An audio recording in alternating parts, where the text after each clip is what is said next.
The position the Hamas government finds itself in today is rooted in the problems caused by the Israeli occupation of the whole of Palestine following the 1967 defeat of Arab armies.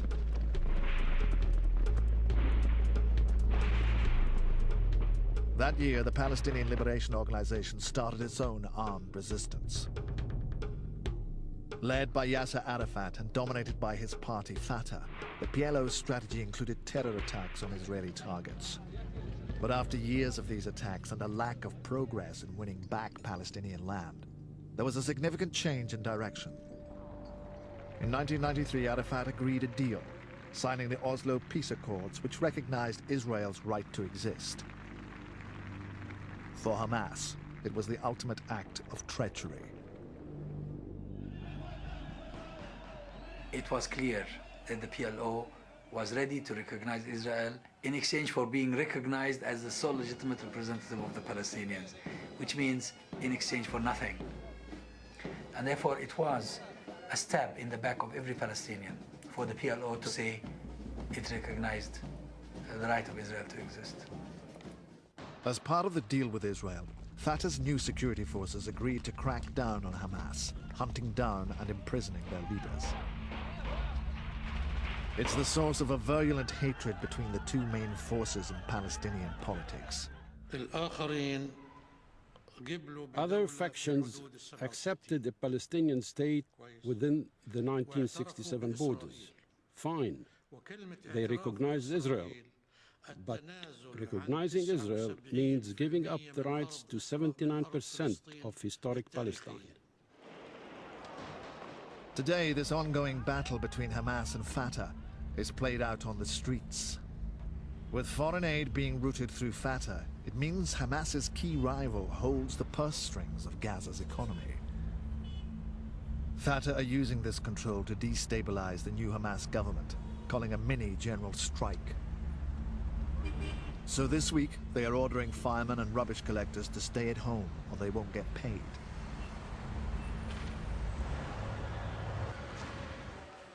And at the Nasser hospital, even doctors are being forced by Fatah to go on strike. Starting work at 9 in the morning, they're ordered to leave at 11.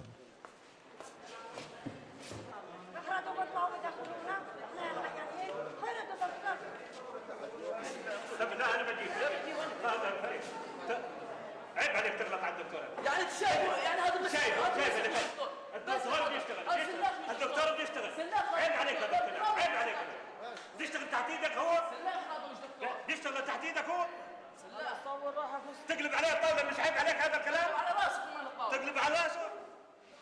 هذول بيتاجروا من الناس انا بمشي هذا اليوم بعدين انت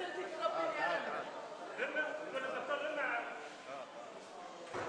كل يوم السبت بقول لي بكره كل يوم بكره باجل في الموضوع كل يوم اليوم بقول لي فيش تقرير بقول لي تعال يوم الخميس بقول لي مضرب بدي اروح على 11 على 11 بدي اروح هذول بخافوا من رام الله بخافوش من الله هذول مش تاعين الله هذول مش دكتور مش دكتور سلاخ هذا مش دكتور عملت كل حاجه لازم الله يرضى عليك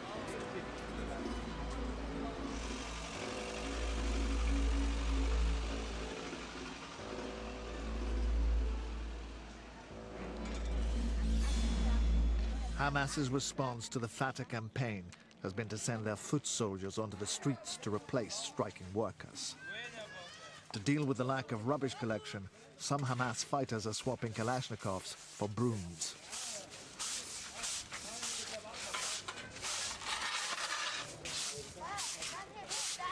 يعني احنا صميم عملنا هو دعوة الناس للالتزام ودعوة الناس لسلوك الطريق السليم يعني سواء يعني طريق الحق ونحن يعني نقف ضد الباطل في كل وقت وفي كل يعني حين يعني من الصحيح انه شوارع غزة تمتلئ بالقاذورات وشباب الحركة الإسلامية حريصين على تنظيف هذه القاذورات ومن الحقيقة بل من المعلوم بل من اليقين انه يكون هناك في غزة ما زال بعض القاذورات من البشر وبعض ممن يحاولين انه وان نخلص الناس من قاذورات البشر كما خلصناهم من قاذورات القمامة يعني.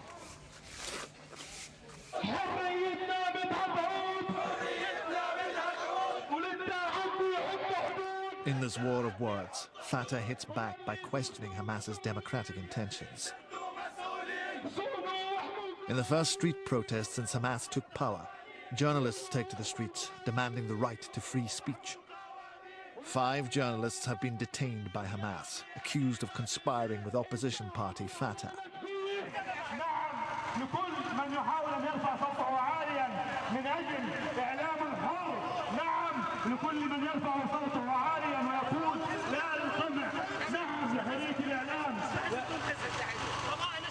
Pro-Hamas journalists barged their way onto the demo, attempting to disrupt it.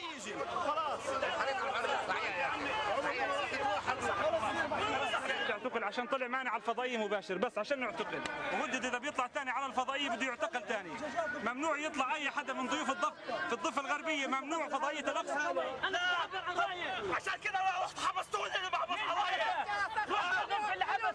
هذه اسمها حزبية